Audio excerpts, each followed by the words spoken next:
Amigos de Secretos del Vestidor, la verdad es que estamos de lujo, estamos de plácemes, porque tenemos a un entrenador campeón del mundo. Y sí, es mexicano. ¿Qué óvole? Hizo campeón a México. ¿Qué óvole? El Potro Gutiérrez. ¿Qué tal, Poncho? Entre muchas cosas más, porque además un jugador muy destacado, mi querido Potro, gracias por la plática. Un entrenador exitoso, alguien Gracias. que se preocupa por la formación de los jóvenes. Y sinceramente, de manera triste, pues, al decir un entrenador mexicano campeón del mundo, pues Se queda como... es dos, ¿no? Sí, dos nada más. Sí, ni más ni menos. Si tú tienes ese, no te voy a decir que ese privilegio, porque pues, no, privilegio me podría a mí a sonar un poquito que alguien te lo regaló, ¿no? O que lo heredaste. No, si tienes ese logro. No, digo, gracias por la invitación, Poncho, antes que Gracias. otra cosa, y contentísimo de platicar aquí contigo y con toda la audiencia. Pero no es solo eso, al final fueron 12 partidos ganados en sub-17. O sea, porque son los del campeonato del 2011 y el subcampeonato del 2013, con otra generación totalmente diferente. Pues se dice fácil, ¿no? Pero bueno, vamos Sí, a platicar sí, de sí. eso. Y ya lo sabes, mi querido Potro, y ya lo sabes porque te lo comenté. Este no es un maletín con dólares, ni No. con euros, Bueno, ya me voy. ni con pesos, sino aquí vamos a recordar pues parte de tu trayectoria, ¿no? Tanto de futbolista como entrenador. ¿Cuántos años estuviste jugando de manera profesional? Pues 14, 15. Entre 15 años. 14. Sí, sí, sí. Una carrera promedio, ¿no? Lo que Sí, tiene que ver con la promedio. longitud. Sí, Pero muy pronto empezaste a entrenar. sí, básicamente yo esperé a terminar mi carrera para hacer mi curso para entrenador y ya llevo pues 23 años de entrenador. Wow. Bueno, pues vamos a empezar. Híjole, esta no la quiero agarrar yo, caray. ¿Por qué? No, te voy a pedir.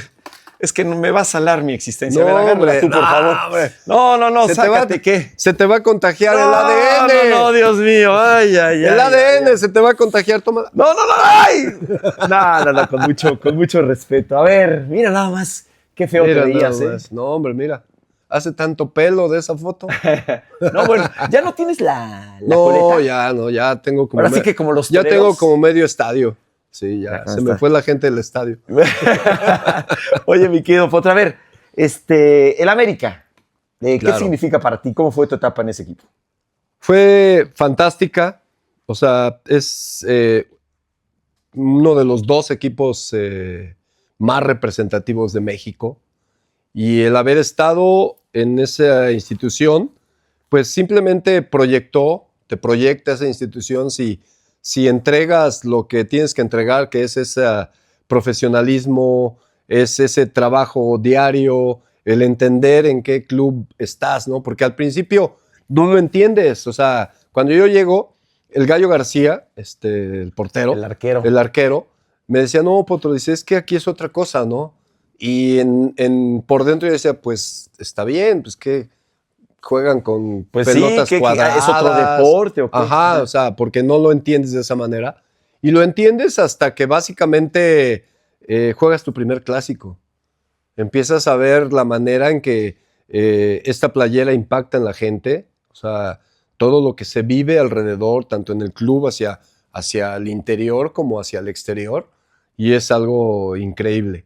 Y eso, obviamente, en mi caso, pues generó responsabilidad, generó ganas de no querer irme nunca por todo lo que representa el Club América.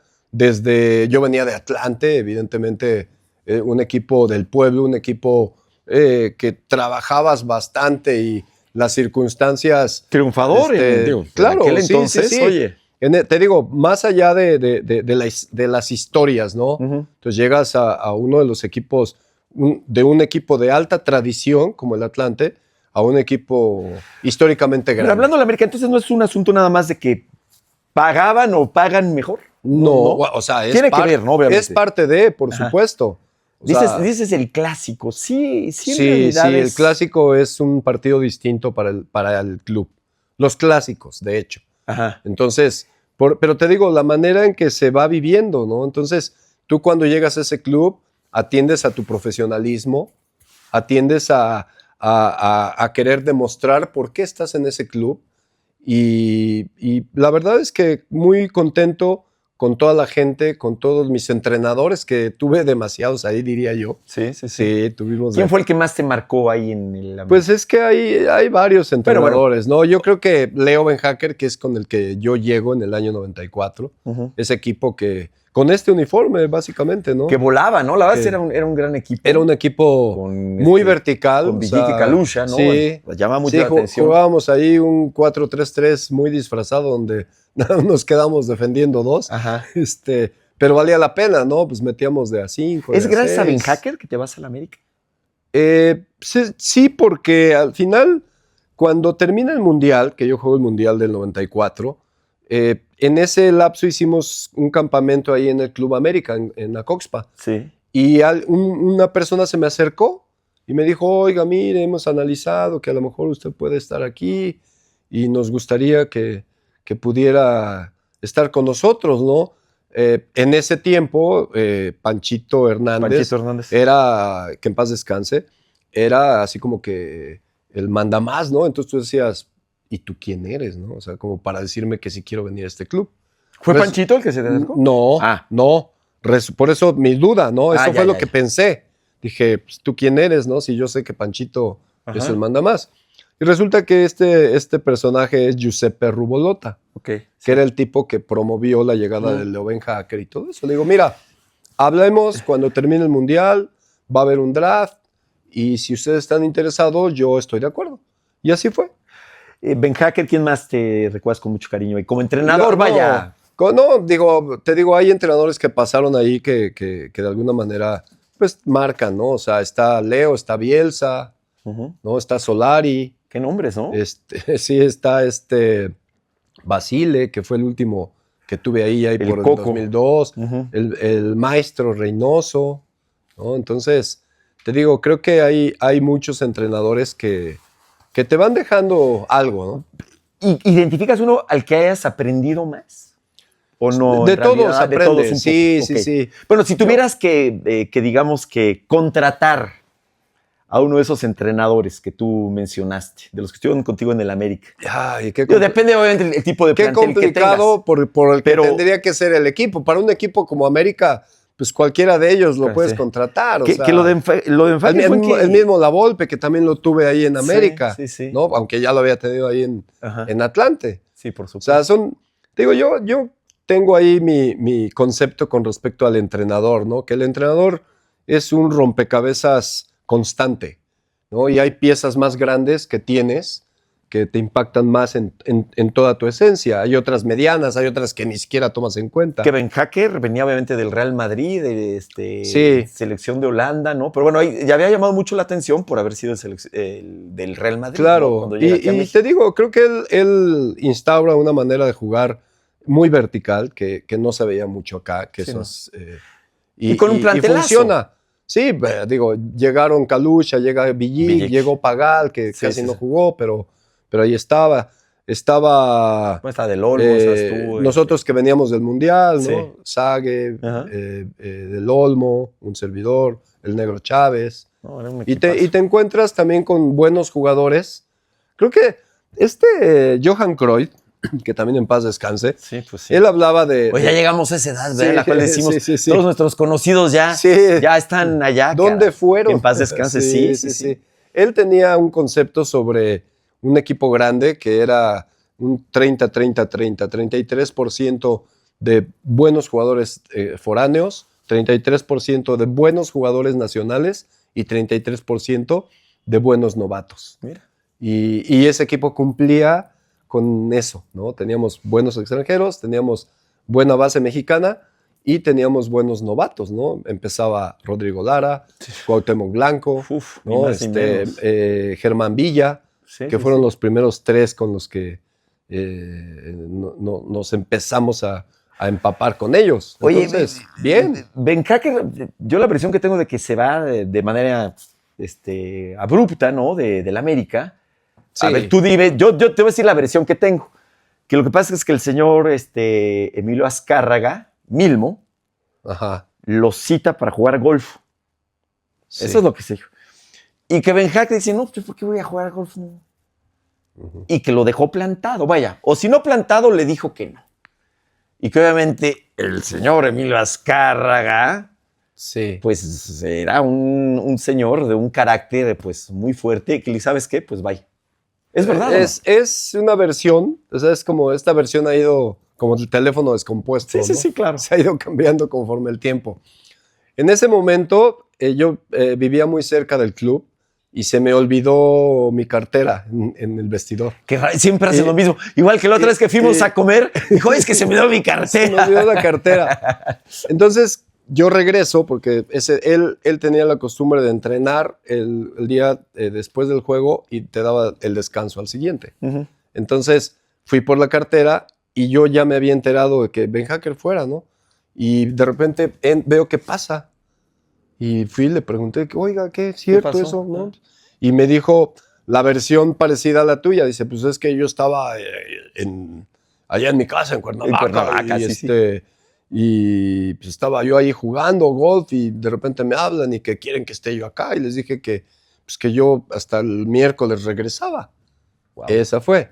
Ahora, el tema sí pudo haber sido por don Emilio, pero pasó estrictamente por don Emilio Díez Barroso, que era nuestro presidente. Sí, sí, sí. Y era un tipo muy temperamental, ¿no? Entonces, te digo, obviamente la salida de Leo condicionó claro. Muchas cosas, ¿no? Porque el equipo iban para campeones. Porque el equipo, él ya nos había dicho y nos habían puesto un trabajo especial 3 fechas antes de que terminara el torneo para que llegáramos muy bien a la parte final de la liguilla. Uh-huh, uh-huh. Y nos dijeron, si se sienten pesados, no se preocupen, es normal por el trabajo que estamos metiendo, pero en 3 semanitas van a estar como aviones. Y sí, eso fue, o sea, tuvimos un par de malos partidos, sí. Y ahí fue donde viene esa llamada como para platicar con Leo. Leo se niega a venir al Distrito Federal y le dijeron, pues no quieres venir. Que llamabas, pues ¿no? Hasta la vista, baby. El momento más, serán muchos, pero ahorita que te viene al momento, el momento, el partido, la victoria que recuerdas con más cariño con el América.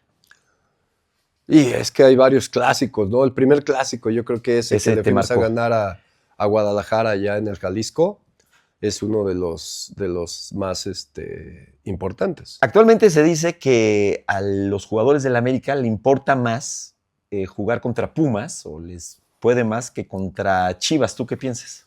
No, o sea, lo que pasa es que es ese otro clásico local, uh-huh. ¿No? Es así como Tigres Monterrey, es un clásico local, pero que viene por toda la historia desde fuerzas básicas, ¿ves? Uh-huh. Es un clásico que... Sí, que se enfrentan muchas y vas creciendo con ellos. Pero que impacta muchísimo a nivel del Distrito Federal. Uh-huh. O sea, es un partido que despierta tanta pasión como la de Chivas, ¿sí? Pero a nivel Ciudad de México, sí, okay. Totalmente. Sí. Oye, pues vamos con el siguiente, ¿no? Porque hay mucho que platicar contigo, mi querido Potro. Ese, ya sabes, para qué puedes hacer con esa camisa. Bueno, Iván, nos vamos, no a un club, pero a esto que pues, tendrás muy buenos recuerdos, ¿no? Claro. La selección nacional, un uniforme además muy bonito. Sí. En una época mágica. El blanco era, creo que... ¿Te gustaba más? Todavía más bonito, me parece, o sea. No, claro, es de gustos, ¿no? Sí. Esta encontrarla no es fácil, ¿eh? No, es... Nuestros amigos del jugador número 12, ahí encuentran estas playeras. Mira, a ver, ahí hay otra. Yo siempre lo digo, esa época, ¿no? La Copa América que se da uh-huh. Un año antes, en el 93.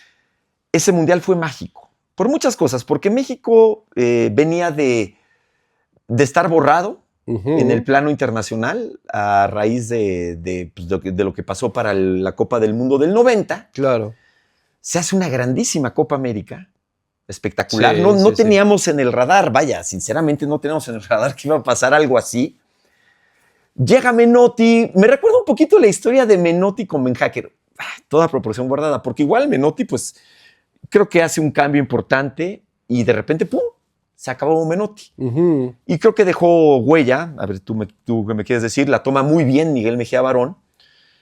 Y había una comunión con la afición mexicana y con este equipo que yo no lo he vuelto a ver. Mira, se da, o sea, al final he comentado en algunos otros espacios que yo me siento muy privilegiado, por ejemplo, de este tiempo, de ese América de Ben Hacker. Uh-huh. Me siento muy privilegiado de que esta selección haya sido un parteaguas de lo que México venía viviendo. ¿Estás de acuerdo conmigo? Sí, no, totalmente de acuerdo, ¿no? Porque acuérdate que antes del Mundial, o sea, del México 86, o sea, México iba a cualquier torneo y lo goleaban. Nos iba muy mal. Bueno, en el 82 México ni siquiera califica, nos eliminan en Haití. Ajá, y en el 78 México fue último lugar del campeonato. Sí, claro, son de esas tristezas, de mis primeras tristezas futbolísticas, fue ese Mundial del 78. ¿Eres aficionado tú de Sí, pues sí. ¿A quién le ibas? Yo de chavo le iba al Cruz Azul. Mira, nada más. Hasta el 76 le cambié al América. Ah, ya, eso lo acabas de decir porque ahí luego te contrataron. Tuviste que claro que no, firmar. ¿Cómo crees? Pero a ver, bueno, perdóname. Entonces, un parteaguas, ¿no? Hay un cambio importante. Sí, ¿no? sí, ahí la llegada de Menotti evidentemente marca una tendencia que tiene que ver con una generación de jugadores, ¿no? Uh-huh. ¿Por qué? Porque fue inicialista de un cambio que mucha gente habla de lo mental. Yo no estoy tan de acuerdo. A lo mejor a algunos les impactó más en lo mental. Pero no iba por ahí no tanto. Uh-huh. A mí me parece que la personalidad de un señor como Don César le abrió... Que en paz descanse. Qué cosa. Le abrió la puerta para que vieran a México desde otras perspectivas. Sí, porque el hecho que llegue un entrenador campeón del mundo. Sí, fuimos a Europa a una gira y anduvimos todavía cuando recién había caído el bloque, uh-huh. Que era una tristeza ver toda la gente cómo estaba. Sí, pero 91. Bueno, cayó en el 89, sí, 90, ¿no? 91, sí. Entonces fuimos a Rusia, fuimos a Rumania, fuimos a Bulgaria, fuimos a Dresde, que uh-huh. era de la Alemania. Sí, porque estaba la occidental y la federal. Exacto. ¿No? Uh-huh. Entonces, por eso hablo de esto que te comento, ¿no? Sí. De cómo estaba la gente tan mal. Pero la gente del fútbol le abría las puertas de manera impresionante, ¿no? Entonces, se combinó, te digo, con una mentalidad de una generación diferente, uh-huh. que Mejía Barón uh-huh. La interpretó bien. Y porque si tú te fijas en la plantilla que hubo con Don César y la plantilla que hubo... Muy similar. Muy similar, pero sí cambiaron por lo menos 5 o 6 nombres, uh-huh. porque él hizo de este equipo su base de Pumas, y en ese momento, pues Pumas había sido campeón, jugaban bien, tenían buenas costumbres, como decía el doctor, y se combinó con otros equipos, no sé, como Atlante, que andábamos bien. Y además fue una época... Y cambió, o sea, cambió todo. La competencia internacional sobre todo. Y ¿sabes qué, Potro? Además, fue una época en la que en país estaba entrando al Tratado de Libre Comercio. Sí, exacto. No, estaba el señor Carlos Salinas de Gortari, que vaya, ya sí, cada quien tendrá su opinión. No, pero de alguna manera el hecho del Tratado de Libre Comercio y demás, como que dio la idea de que México se estaba abriendo al mundo, ¿no? Más que antes. Entonces se combinaron muchos factores. Ajá. Y la verdad es que jugaron muy bien, ¿no? Esa Copa América evidentemente dejó una huella en todo el mundo, ¿no? Claro. Siendo que México era la primera vez que participaba, que se coló hasta la final, uh-huh. y bueno, el recibimiento que tuvimos acá en México fue espectacular. Increíble. O sea, decíamos, ¿no? Iba con el emperador, le digo, ¿por qué nos aplauden si quedamos en segundo? Pero es que era algo inédito. Claro. ¿no? Entonces, esos factores que tú hablas, desde lo social, lo económico y lo deportivo que sucedió con ese equipo, pues como que hubo una conexión distinta con toda la gente. Que ahí vimos una imagen, ahí estás contra Noruega.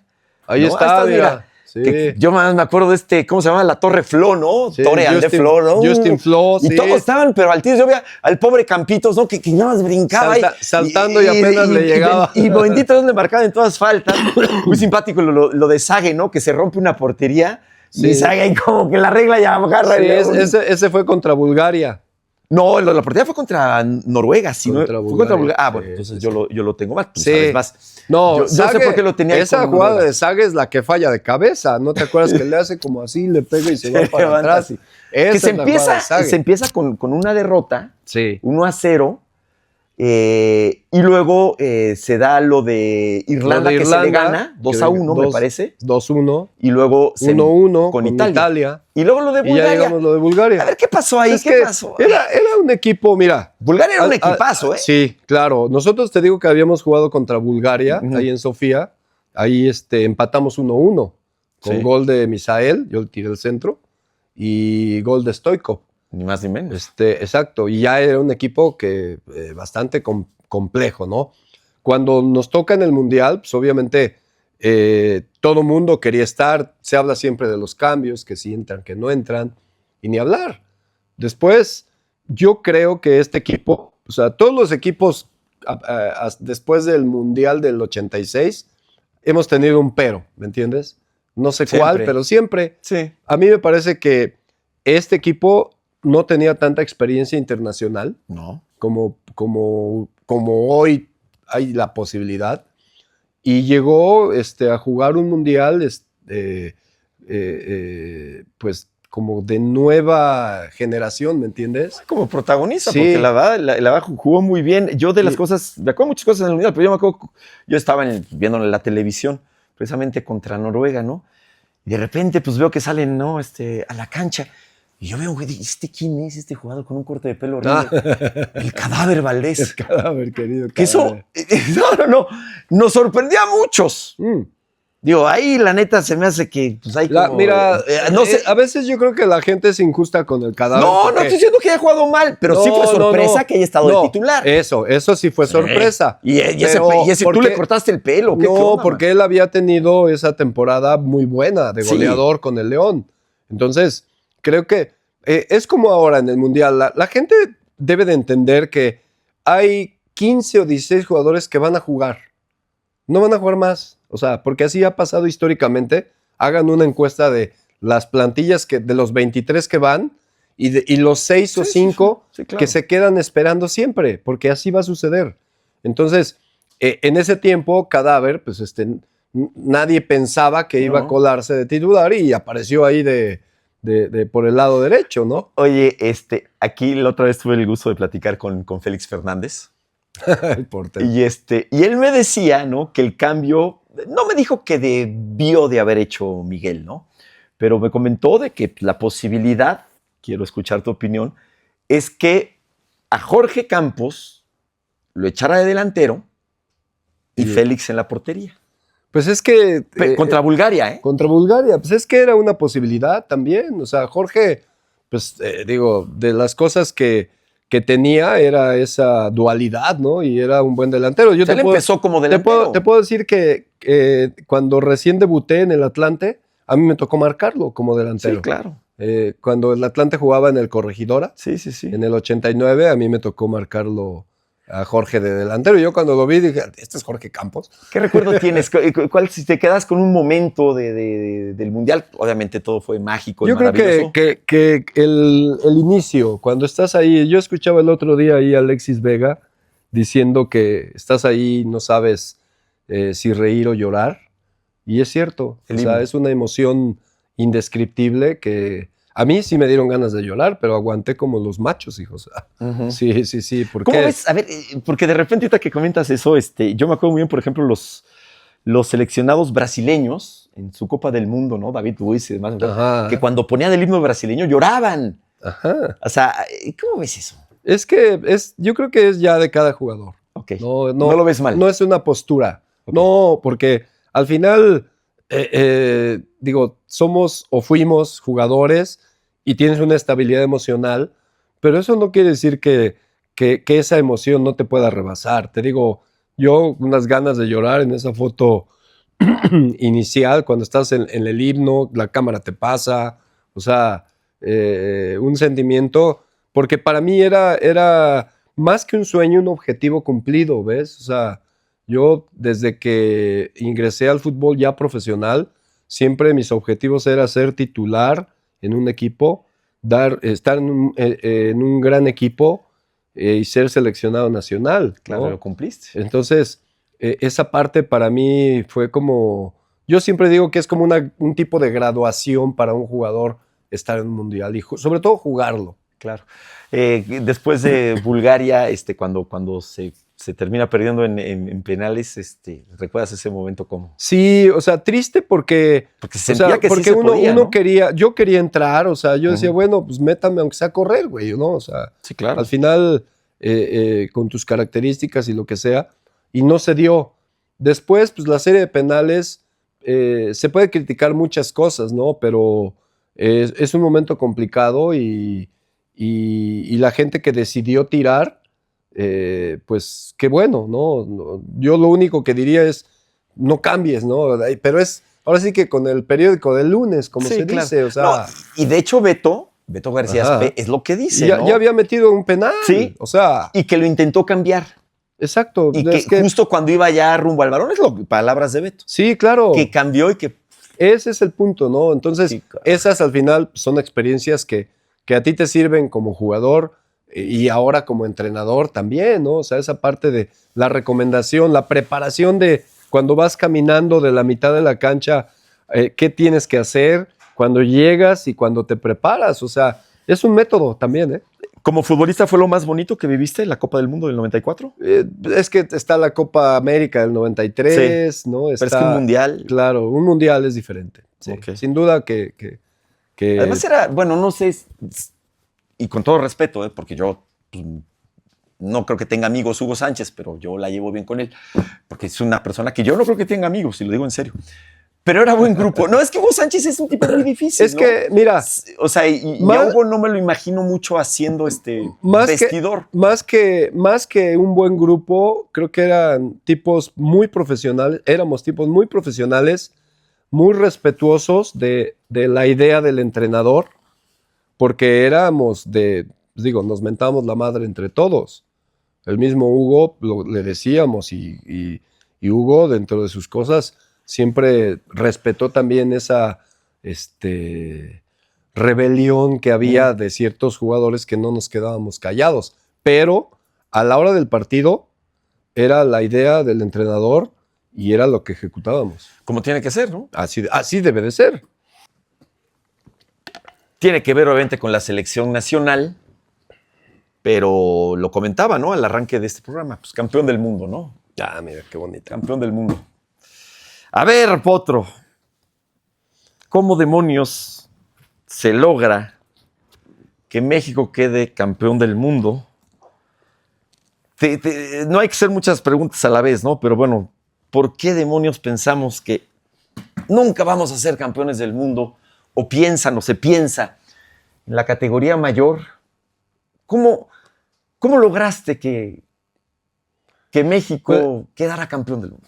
Pues mira, primero también hay que aclarar que son dos mundos diferentes, selección mayor y selecciones menores. ¿Son mundos diferentes? Son mundos diferentes, con preparaciones diferentes. Claro. Y eso es lo que marca la diferencia. Pero no es que lo haga más sencillo. No, bueno, no. O sea, no. O sea, es que podría sonar a eso y no. Es nada más esa parte que yo siempre digo que no se debe de comparar selección mayor con selecciones menores. No se tiene que comparar. No.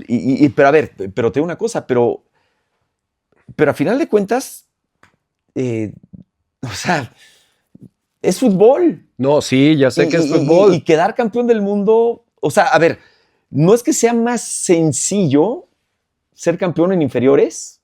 No es que, por eso yo hablo, que no es que sea más sencillo, pero no es comparable. O sea, ser campeón con selección mayor a ser campeón con selecciones menores. A ver, te la pongo así. ¿Vale más o valdría más ser campeón con selección mayor? Yo creo que el nivel máximo del fútbol te dicta esa parte. Okay. O sea, y no es que sea... Yo creo que no es una cuestión de valor, sino es una cuestión de perspectiva, nada más. Uh-huh. Sí. Okay. O sea, porque a lo mejor yo te puedo decir que esto es lo máximo que me ha pasado en la vida, ¿no? Pero te digo, pues a mí ser campeón con el Atlante es de las cosas más increíbles que me han pasado en la vida también, ¿no? Entonces, te digo, es una cuestión de perspectiva. Ok. Yo por eso aclaro lo de la selección mayor, porque a veces comentan como si fuera muy sencillo eso, ¿me entiendes? Para empezar, por ejemplo, los tiempos de trabajo. ¿Por qué logras que tu equipo juegue mejor? Pues porque tienes más tiempo que trabajo. No dependes de las fechas FIFA, por ejemplo. Uh-huh. O sea, eso no significa que sea más fácil. Significa que tienes que entrenar diferente. De que ese es mi verso hacia selección mayor, es que tiene que prepararse diferente. Ok. Si queremos encontrar resultados diferentes, tienes que prepararte diferente a como se ha preparado en los últimos 12 años. Imagínate lo que tendría que ser eso. Muchísimo. A ver, pero de cierta manera me parece que los mexicanos tenemos una idea de que en el fútbol pues no podemos llegar a ser campeones. O sea, y te lo digo como aficionados, te lo digo, pues me parece que como jugadores, eso te lo dejo a ti. Pero sí existe esa creencia en general de que México Pues, está un poquito abajo.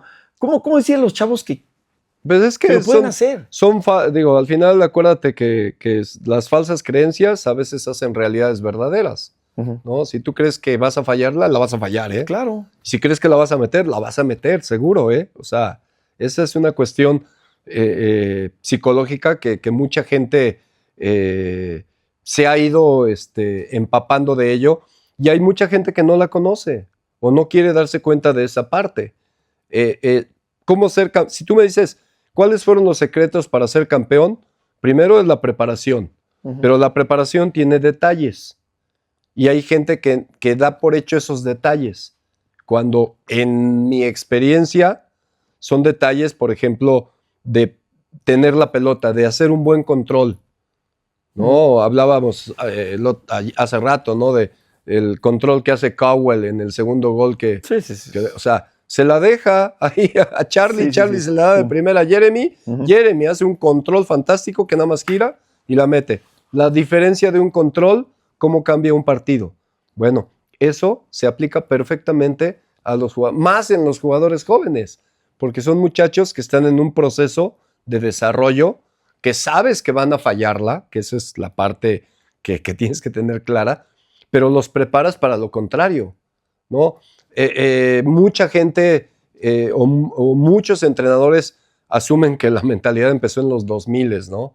Cuando no es así, o sea, digo, tú eres Puma, ¿no? Sí, bueno. Ah, bueno, don Octavio Rivas, que en paz descanse. Que en paz descanse.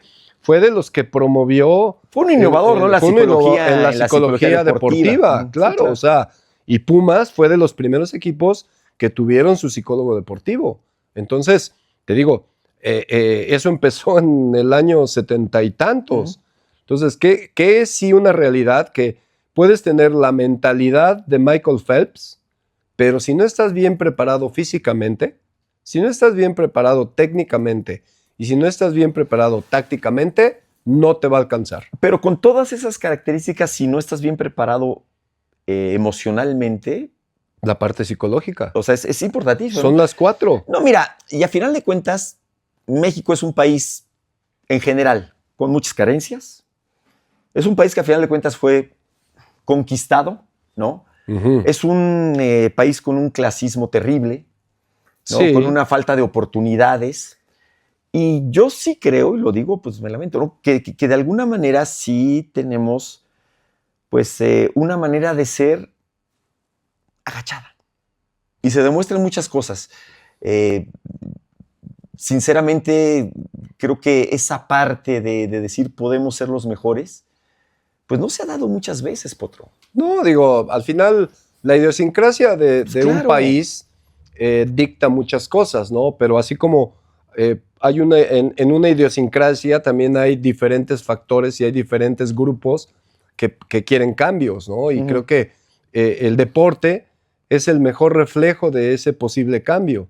Y lo vemos con los campeones que hay, no solamente en fútbol, en otros deportes. Que normalmente son los individuales. Pero, por eso, pero ese es el mensaje que siempre da el deporte, ¿no?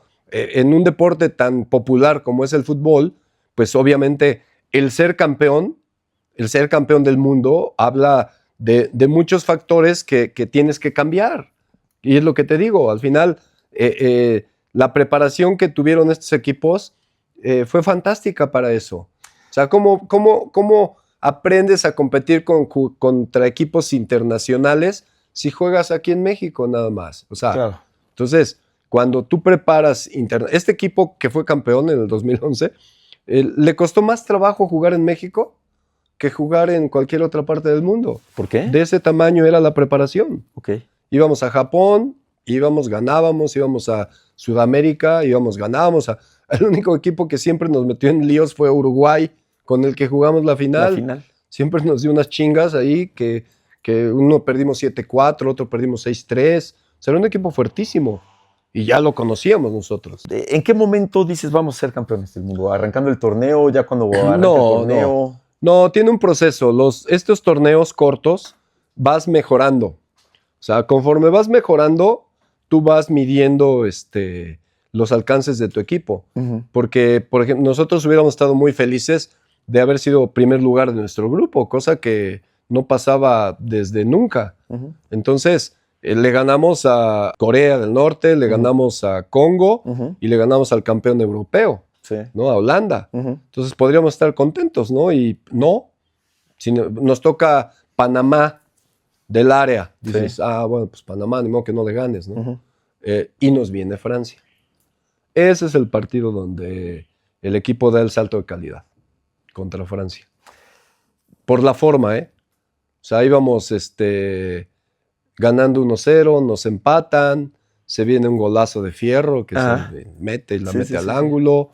Ahí es donde el equipo da ese salto de calidad para afianzarse en confianza. La final me parece que, pues, existía ahí una... Pues es que primero viene la semifinal, que bueno, todo el mundo es así como que de esas cosas... Sí, que no se olvida, ¿no? Que no se olvidan. Pues es que fue como de guión de Hollywood, son ¿no? hollywoodescas totalmente. Ajá. O sea, el tipo La que momia, se lastima, ¿no? y que regresa y se vuelve el héroe, ¿no? Sí. Entonces... Que vendían las vendas y todo. Las vendas para... Las vendas, y la que tenía sangre era más cara. Te lo juro, la que tenía ese manchón de sangre era más cara. La que estaba pintada. Ajá. Eso fue épico, ¿no? No, fue totalmente épico. Distinto. Uh-huh. Sí. O sea, te digo cómo se va dando toda la situación, cómo el entrenador rival saca a Henry Kahn. Uh-huh. Cuando yo veo que lo saca, yo dije, gracias. La verdad, ¿no? Porque dices, es un jugador muy influyente. Yo no sé si se confió, porque fue cuando ya nos iban ganando 2-1. Uh-huh. Y después le viene el empate y le damos vuelta. Pero son de esos partidos que se te quedan también para siempre, ¿no? Son momentos inolvidables, ¿no? Y esa mucha gente, pues, como se dice muy comúnmente, decían que es como una final adelantada. Sí. Porque éramos los dos equipos invictos. Más fuertes, sí. Sí. Uh-huh. Entonces, de ahí salió... Sí, porque contra Uruguay me parece que, o sea, se sentía, ¿no? Que México iba a ser campeón. Sí, pero se sentía, ¿no? Sí, son de esos juegos que muy pocas veces me ha tocado, donde sabías que no ibas a perder, ¿me entiendes? Sí. Tenías una claridad increíble. Pero de todo por todo. Pero con todo y que estaba el de Escandalera, uh-huh. Uno estaba muy claro, oías perfecto en la cancha, gritabas, te escuchaban. Todo apuntaba a eso, la energía. Había una energía muy cabrona. Sí. De distinta. Hecho, estaba ahí el señor Felipe Calderón. Sí, o sea, digo, pues está como toda la comitiva, ¿no? Ese tipo de cosas motiva, te pone más nervioso, o en realidad, sinceramente, te da igual. No. Que haya estado o no haya estado el presidente. Es que, mira, yo creo que hay que medir las cosas por lo que son, uh-huh. ¿no? O sea, conocer un presidente no es sencillo. No es nada sencillo. Y tampoco puedes menospreciar la situación, ¿no? O sea, yo te puedo decir, o sea, tengo mis fotos de cuando fuimos a la presentación para irnos al Mundial con Carlos Salinas de Gortari, ¿no? Sí, claro. Y bueno, o sea, pues después todo lo que pasó con México pues, ¿qué haces? ¿Qué escondes la foto? ¿O qué haces con ella, no? Entonces, creo que son los momentos que tú tienes que respetar las investiduras. Y así es en el deporte, ¿no? O sea, no es que esté bien o esté mal, me parece que es un representante que debe de estar en un evento tan importante como es un mundial, y para nosotros, pues qué bueno que estuvo, ¿no? De hecho, tengo ahí una anécdota muy, muy curiosa, porque me pone la medalla Blatter y voy pues, saludando a toda la comitiva y llego con el presidente y tiene otra medalla y me dice, pues toma, para que tengas dos. Así ¿Entonces tienes dos? Sí, no, espérate. Entonces, me da la medalla y yo lo primero que pensé, dije, se la voy a dar a mi hijo, a Raúl. Dije, pues qué chingón, ¿no? Entonces, bajamos a la cancha. Un mes antes se me había fracturado en un partido de preparación contra Canadá ahí en Morelia, mi defensa central titular, que era primo de Espericueta, se fractura. Y llega, o sea, yo estoy ahí en la cancha, ahí me están entrevistando, y de repente volteo y está él con las muletas, güey. Le dije, toma, mira, esta era tuya. Y se la di a él, o sea, son de esas cosas que... Bien. Oye, y hablamos un poquito de cómo somos los mexicanos. El hecho, ¿qué tanto piensas tú que el hecho de este tipo de triunfos, de las actuaciones de los representativos nacionales en diferentes deportes, estamos hablando de fútbol, qué tanto puede impactar o qué tanto impacta en la manera de ser del mexicano? Siempre va a impactar un hecho positivo, ¿no? Si quedan, digo, yo soy de los que si quedan campeones en matemáticas, felicidades, o sea, qué bueno, o sea, eres un tipo mexicano que está en una competencia y que está haciendo un esfuerzo y que tiene todos unos contextos que ni siquiera sabemos y que logra estar en Japón haciendo cosas importantes como parte de México. Entonces, eso por lo menos particularmente a mí me llena de orgullo siempre. Siempre voy a apoyar a todas las competencias que haya, y creo que esa debería ser un poco la ruta, ¿no? Pero la ruta de un sí se puede, ¿no? Suena muy trillado, pero yo creo que hay muchos mexicanos que así como hay otros tantos que están acomodados, porque también es eso, también hay otros tantos que están luchando por algo mejor, ¿no? Y creo que esos mensajes hay que seguirlos repitiendo y solamente se logran preparándose. Dentro de los lugares comunes, cosas que se dicen en el fútbol mexicano, como por ejemplo, de que México en los penales, ¿te acuerdas? ¿No? La maldición de los penales. La maldición de los penales. Ese tipo de cosas que se comentan, digo, todas estas se vuelven lugares comunes porque pues, han sucedido, ¿no? Pero está me parece muy arraigado en el entorno ajeno a las canchas, quiero tu punto de vista, de que cuando los futbolistas crecen, se malean, se echan a perder. Y ponemos ejemplo estos dos campeonatos mundiales, el oro olímpico, también ya se consiguió un bronce ahora, y que después estos jugadores, ¿qué pasa con ellos? Me imagino que te lo han preguntado 90,000 veces.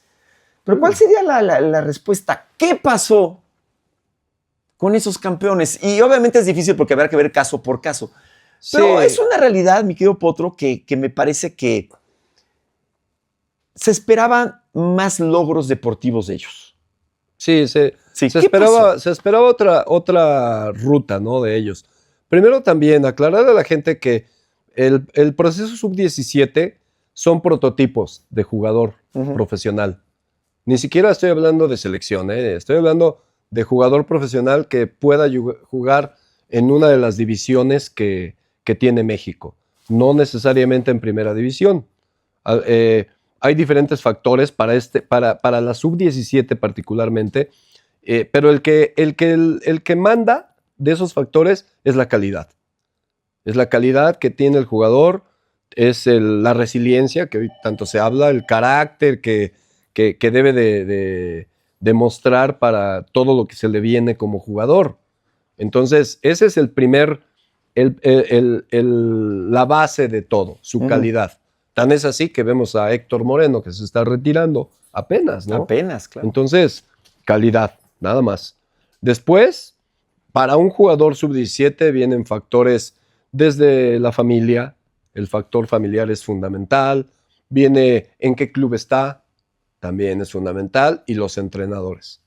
Esos 4 factores, si no se combinan, es bien complicado que un jugador de estos llegue. No, yo siempre lo dije, desde que en 2011 que quedamos campeones, no somos Francia, no somos Italia, no somos Argentina, no somos Brasil, No somos Alemania. Tendríamos que cuidar un poquito más esos jugadores Sí, claro. para enrutarlos y que terminen siendo un producto para el fútbol mexicano. La sub-20 es otro tema. La sub-20, ahora con el tema de extranjeros, que también desde el 2013 lo hablamos y dijimos, ahorita no va a pasar, pero en 5 o 6 años va a haber una reducción de jugadores y de oportunidades para el jugador mexicano entre más extranjeros. A eso agrega que no hay ascenso, no hay descenso. El jugador de arriba está cómodo. Y el jugador de abajo, pues está resignado. Está cumpliendo. No hay a dónde ir. Sabes que no vas a llegar a primera. O sea, es una situación que se fue mezclando de mala manera, ¿me entiendes? Una mala mezcla. Sí. Entonces, claro. Eventos desafortunados. Y el jugador sub-20 pues ya está en esa línea. Ellos ya son jugadores que están en las plantillas de primera división. Pero la única manera de hacer un jugador de primera división, son los minutos en la cancha. Y si no se les dan, eso es lo complicado. Fíjate, o sea, de lo que estamos hablando. Yo creo que, bueno, habría que voltear, porque eso se decía de España antes. Claro. Cuando éramos niños, ¿no? España siempre era como que el apestado de Europa. Y también tenía su maldición de penales. No, por supuesto. O de que los árbitros los acuchillaban. Siempre, sí. ¿No? Y y creo que lo que está haciendo Marruecos, por ejemplo. Claro, un buen ejemplo. Y bueno, para concluir, mi querido Potro, el León es algo especial para ti, ¿no? Sí, claro. Mira. A ver, León, ahí fue cuando... El León fue básicamente cuando me estaba yo retirando, ¿no? Ya fue una situación ahí, de entrenadores, ¿no? Cuando se viene el Mundial del 98, yo todavía estaba para jugar un Mundial, o sea, estábamos jugando, creo que era semifinales contra River Plate allá en el Gallinero, ¿no? Nos ganaron 1-0 con gol del Indiecito. Sí. Mira, casualmente. Lo que son las cosas. Y pues yo todavía tenía esperanzas mundialistas, ¿no? Y en ese tiempo yo pensé que el no haberme ido, en ese tiempo creo que querían que regresara al Atlante o haberme ido al Monterrey, uno de esos dos equipos. Y yo pensé que eso me había costado la convocatoria al Mundial, ¿no? Después viene mi segundo paso por el Atlante en el año 2000. Salí del América, me acababan de operar, un semestre muy feo. Y entonces llega don Manolo Lapuente al Atlante. Y estos son con los que nos vamos a jugar. Y yo dije, no manches, o sea, entrenador mundialista. Qué chido, ¿no? O sea, qué experiencia. Y bueno, a los 2 días ya estaba yo hablando con la directiva que el entrenador no me quería. Entonces salgo de ahí. Regreso al América, que es cuando llego con Basile. Entonces, resultó que, pues bien, yo empecé de nuevo a agarrar forma física y empecé a entrar de nuevo a jugar y demás. Y Basile se va. Y llega don Manolo Lapuente, que en paz descanse. En paz descanse, en paz descanse. Sí, qué cosa. Sí, ¿cuántas hemos mencionado? Sí, no manches. Entonces, la resultante de todo eso pues, es que yo termino en León, un último semestre. Yo tenía contrato con América y obviamente pues, no estaba dispuesto a la manera y el trato en que se me estaba dando ahí en el América con el entrenador y decido irme medio año a León. Y fíjate que lo que son las cosas, el haber ido a esta plaza rompió con muchos de mis esquemas, ¿no? De que pues, yo siempre jugué en el DF, ¿no? Y saber que ir a León y lo que vivía allá con la gente y el club, que no andaba bien. Acuérdate que se estaba peleando el descenso casi siempre. Pero tristemente, digo tristemente en el sentido de que pues me abrió el panorama, ¿no? De, pues es que te podías haber ido a cualquier otro lado. Hay vida. Y exactamente. Sí, eso fue lo que representó León. Representó ver una afición futbolera al máximo, entregada, y tan es así que cuando el equipo desciende, porque desciende ese año, yo me quiero quedar. O sea, yo me quiero quedar porque, aunque no era mi pelea, pero había estado ahí medio año. Ahí, claro. Y yo dije, pues es que este equipo no puede estar en segunda. ¿no?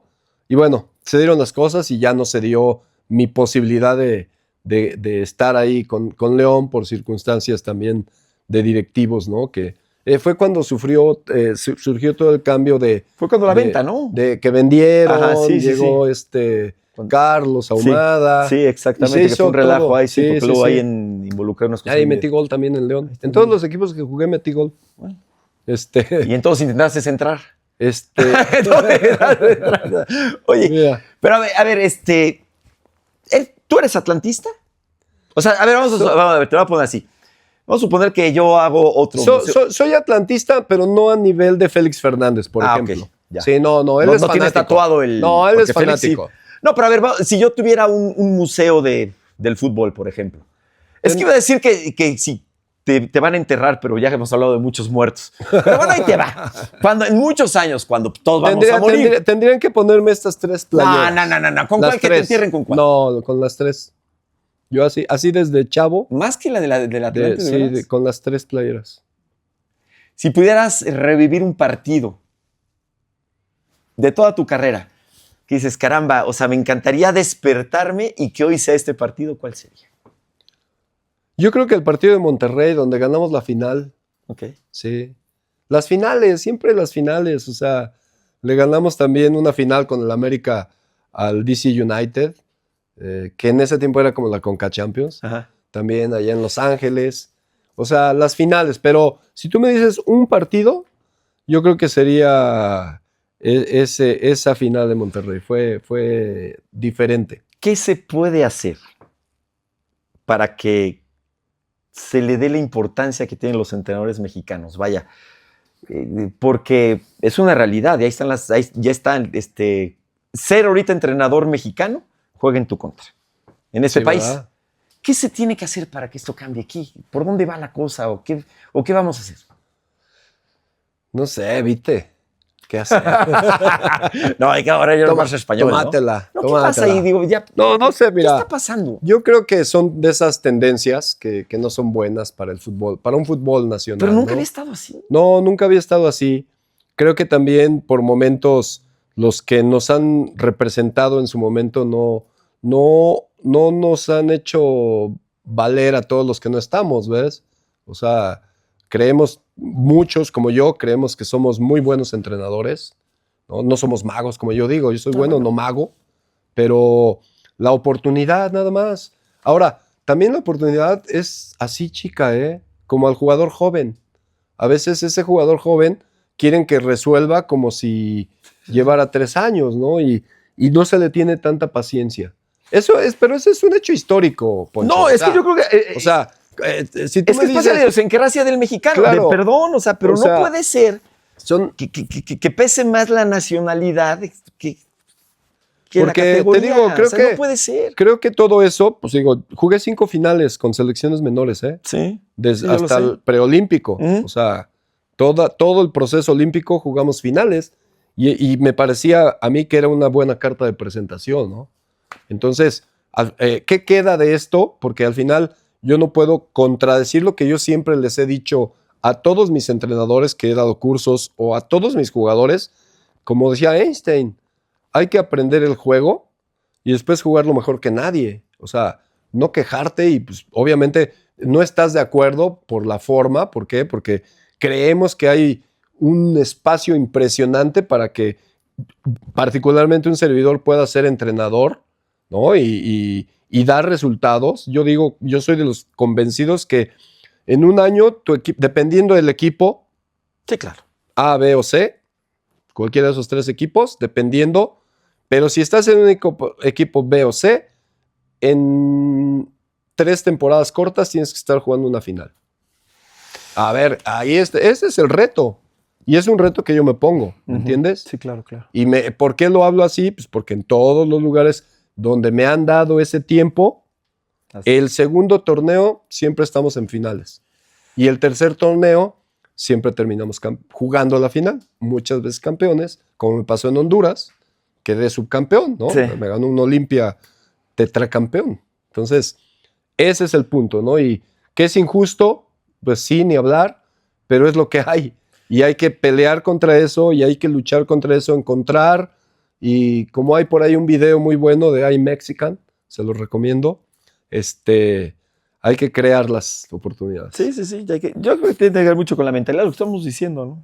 Pero bueno, Potro, te agradezco mucho tu tiempo. No, hombre, encantado la Un vida. placer platicar contigo. Y pues gracias a todos ustedes, gracias al equipo de producción. Gracias. Esto fue Secretos del Vestidor. Gracias a nuestros amigos del jugador número 12 que nos facilitan todos estos jerseys. Hasta la próxima. Gracias. Yo soy Poncho Vera, ¿va? Espero que ya lo sepan. Bye.